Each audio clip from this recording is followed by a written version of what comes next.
Hello दोस्तों, नमस्कार। कैसे हैं आप सब? आशा करते हैं कि आप सब बहुत अच्छे होंगे और खूब मन लगाकर पढ़ाई कर रहे होंगे। तो चलिए, आज हम लोग हिंदी की प्रैक्टिस सेट को हल करेंगे। हिंदी वेरी इंपॉर्टेंट है। कैसी लग रही है आप लोगों को? क्लास समझ में आ रही कि नहीं आ रही? अगर ना समझ में आए तो इसको हम बंद कर देते हैं। आप लोग जहाँ से करना हो तो कर लीजिएगा, हमको कोई दिक्कत नहीं होगी।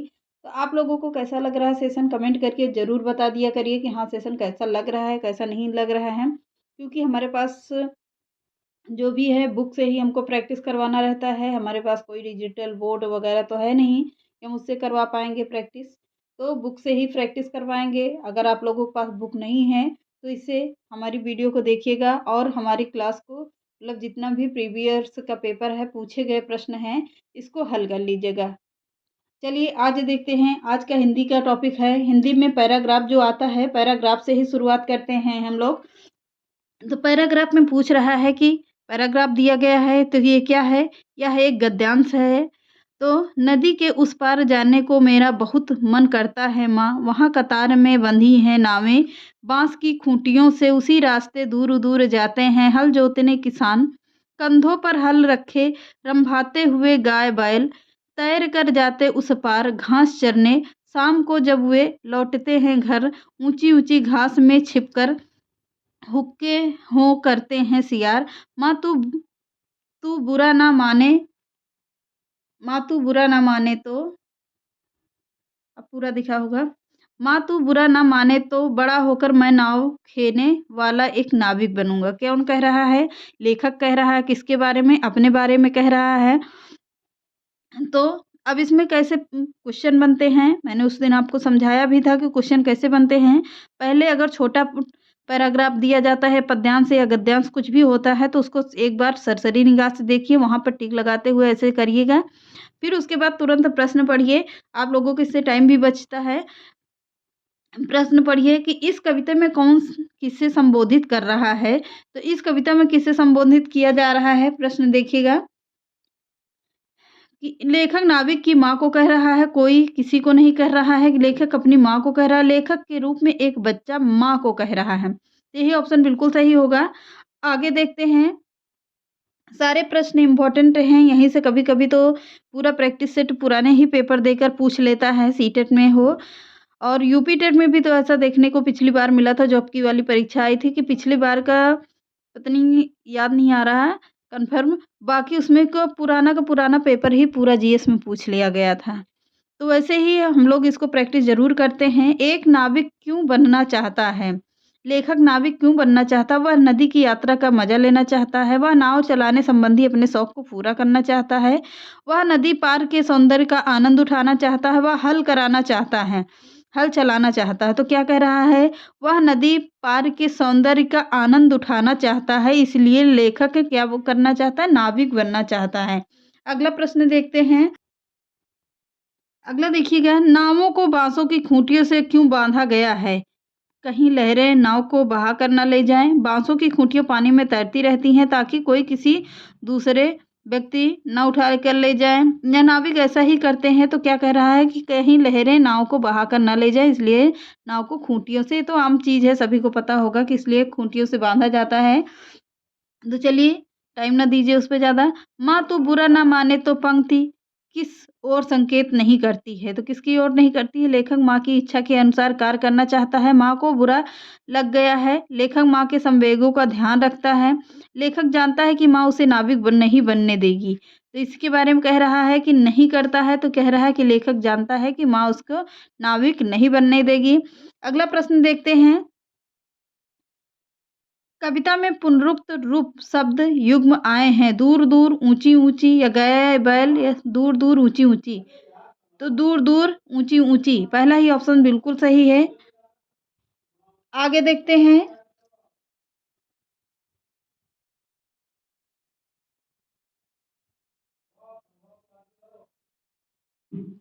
अगला प्रश्न देखिए, तैर कर जाते उस पार, पंक्ति में तैर कर शब्द को पहले रखा गया क्योंकि लेखक तैरने पर बल देना चाहता है। लेखक तुक मिला रहा है। वह क्रिया शब्द है। लेख कविता में क्रिया शब्द पहले आता है। तो लेखक क्या कर रहा है? तुक मिलाना चाहता है, यानी कि सी बी ऑप्शन बिल्कुल सही है। आगे देखते हैं। अब इसमें भी एक पैराग्राफ दिया हुआ है, इसको स्क्रीनशॉट लीजिए आप लोग और उसको अच्छे से पढ़ लीजिए कि स्क्रीनशॉट लेकर पढ़िए। पहले स्क्रीनशॉट लीजिए इसको, आप लोग इसको पढ़ लीजिएगा। हम केवल उत्तर करवाएँगे, स्क्रीनशॉट लीजिए क्योंकि बड़ा है, तो 2-3 स्क्रीनशॉट लीजिएगा ताकि पूरा आ सके आप लोगों का। अब यहाँ पर देखिए, यहाँ भी पूरा स्क्रीनशॉट लीजिए, आ गया होगा। अब चलिए प्रश्न को देखते हैं। कह रहा है गलत जवाब को रोचक क्यों कहा गया है? तो गलत जवाब को रोचक क्यों कहा गया है? गलत जवाब पर हँसने को मिलता है, गलत जवाब प्रश्नकर्ता को सोचने के लिए प्रेरित करता है, इसलिए क्या करता है? गलत जवाब पूछा जाता है, सभी को पता होगा। अगला प्रश्न है, लेखक ने अपने विद्यार्थियों को गलत जवाब से क्या सीखा है? यानी क्या सिखाया? तो गलत जवाब देने का रोमांच क्या होता है? समाप्त हो जाता है। लोग गलत जवाब देकर रोमांचक महसूस करते हैं। सवालों के सही जवाब होते हैं। लोगों के सोचने के तरीके अलग-अलग होते हैं। तो डी ऑप्शन बिल्कुल सही है। आगे देखते हैं। प्रश्न दिख रहा है कि नहीं दिख रहा है? एक बार थोड़ा-सा बड़ा कर देते हैं इसको। तो चलिए देखते हैं। कला संकाय के छात्रों को विज्ञान की परीक्षाएँ उतनी ही रोमांचक नहीं लगती हैं क्योंकि क्या करा है? विज्ञान की परीक्षाएँ अनुमान लगाने का अवसर नहीं देती हैं क्योंकि उसके जवाब तयशुदा हैं। विज्ञान की परीक्षाओं में चुनौतीपूर्ण प्रश्न होते हैं। विज्ञान के सभी सवालों में के जवाब सुनिश्चित हैं। यही ऑप्शन बिल्कुल सही होगा। आगे देखते हैं। अनुच्छेद के आधार पर इनमें से कौन-सा कथन गलत है? तो कौन-सा कथन गलत होगा? गलत जवाब बच्चों के दिमाग में चल रही चिंतन प्रक्रिया को उजागर करने की कोशिश करते हैं। गलत उत्तर से दिमाग में कश्मकश होने लगती है, तो यही ऑप्शन बिल्कुल सही होगा। आगे देखते हैं। अगला प्रश्न देखिए, गलत जवाब का क्या कारण नहीं हो सकता है? व्याख्या को सही रूप से प्रस्तुत ना करना, नियमों में कमियां, तर्क का अभाव, तथ्यों की सही उपलब्धि समझ ना आना, तो नियमों की कमियां। बी ऑप्शन बिल्कुल सही है। अगला देखते हैं। पाठ में मुख्य रूप से यह कहा गया है कि गलत जवाब यह बताता है कि बच्चे के दिमाग में क्या चल रहा है। गलत जवाब की मुख्य जिम्मेदारी बच्चे की होती है, इसे कोई मतलब ही नहीं होता। गलत जवाब बच्चों के निश्चित चिंतन प्रक्रिया को कुंद कर देते हैं। गलत जवाब शिक्षकों को अच्छे लगते हैं। नहीं, ये सब कुछ नहीं होगा, फालतू के हैं। गलत जवाब यह बताता है कि बच्चे के दिमाग में क्या चल रहा है, तो पहला ही ऑप्शन बिल्कुल सही है। अगला देखते हैं। विज्ञान में एक प्रत्यय लगाने से शब्द बनेगा। वैज्ञानिक, तो सभी को पता है वैज्ञानिक शुद्धवर्तनी पूछा जा रहा है, यानी कि क्या पूछा जा रहा है?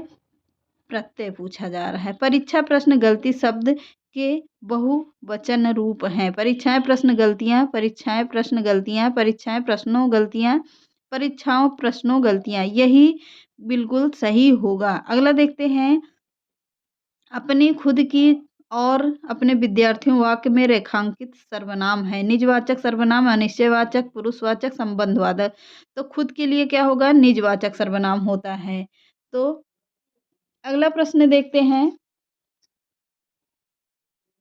माधुरी पढ़ते समय कभी-कभी वाक्य शब्दों की पुनरावृत्ति करती है। इसका यह भाषाई व्यवहार दर्शाता है क्या?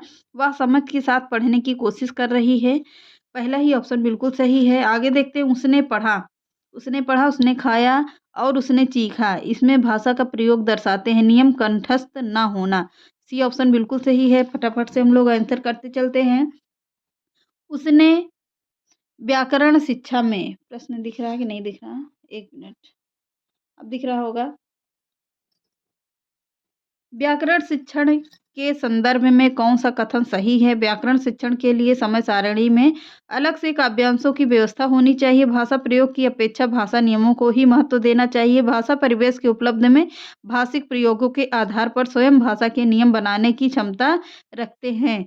यह व्याकरण शिक्षण अत्यंत आवश्यक है। तो डी ऑप्शन बिल्कुल सही है। आगे देखते हैं। भाषा की पाठ्य पुस्तक में ऐसे पाठ रखे जाएं जो केवल व्याकरणिक नियमों का ही अभ्यास कराते हैं, अत्यंत छोटे हों, सरल भाषा से युक्त हों, बच्चों के परिवेश से जुड़े हों। तो डी ऑप्शन बिल्कुल सही है। सीटेट इसी तरीके का प्रश्न पूछता है। आस पड़ोस बच्चों के परिवेश से जुड़े होने चाहिए। अगला देखते हैं, कक्षा में मौजूद बहुभाषिकता है क्या है? बच्चों को लक्ष्य भाषा सीखने के लिए हतोत्साहित करती है। शिक्षक के लिए एक जटिल और कठोर चुनौती होती है। भाषा शिक्षण में बाधक होती है। भाषा शिक्षण में एक संसाधन के रूप में कार्य करती है। तो डी ऑप्शन बिल्कुल सही होता है। आगे देखते हैं, अगला प्रश्न देखते हैं, सपना अपनी कक्षा के बच्चों को मौखिक अभिव्यक्ति के अवसर देने के लिए अनेक क्रियाकलाप करती है। आप निम्नलिखित में से क्या सबसे ज़्यादा प्रभावी किसे मानते हैं? विभिन्न परिस्थितियों में संवाद अदायगी करना, शब्दों को ज़ोर-ज़ोर से बोलना, कहानी को बोल-बोल कर पढ़ना, समाचार पत्र का वाचन करना। तो पहला ये ऑप्शन बिल्कुल सही होगा। आगे देखते हैं, सुहेल 1 साल पहले यानी कि असम से पंजाब आया। वह हिंदी भाषा का प्रयोग करते हुए त्रुटियाँ करता है। एक शिक्षक के रूप में आप किस कथन को सही मानेंगे? तो यानी कि इस तरह के प्रश्न बहुत पूछता है सीटेट में। सीटेट में ऐसे ही प्रश्न ज़्यादातर बनते हैं। तो आप लोग इसको ध्यान दीजिएगा कि सीटेट किस तरह के प्रश्न पूछता है।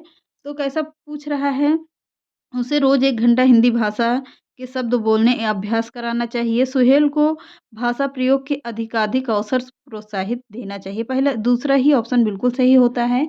आगे देखते हैं, अगला प्रश्न है, भाषा के संदर्भ में निदानात्मक परीक्षण का उद्देश्य है बच्चों हेतु भाषा प्रयोग के अवसर जुटाना, बच्चों को अगली कक्षा में प्रोन्नत करना, बच्चों की विभिन्न श्रेणियों में विभक्त करना, बच्चों की भाषा प्रयोग संबंधी कठिनाइयों को के संभावित कारणों की पहचान करना। तो डी ऑप्शन बिल्कुल सही होगा। आगे देखते हैं,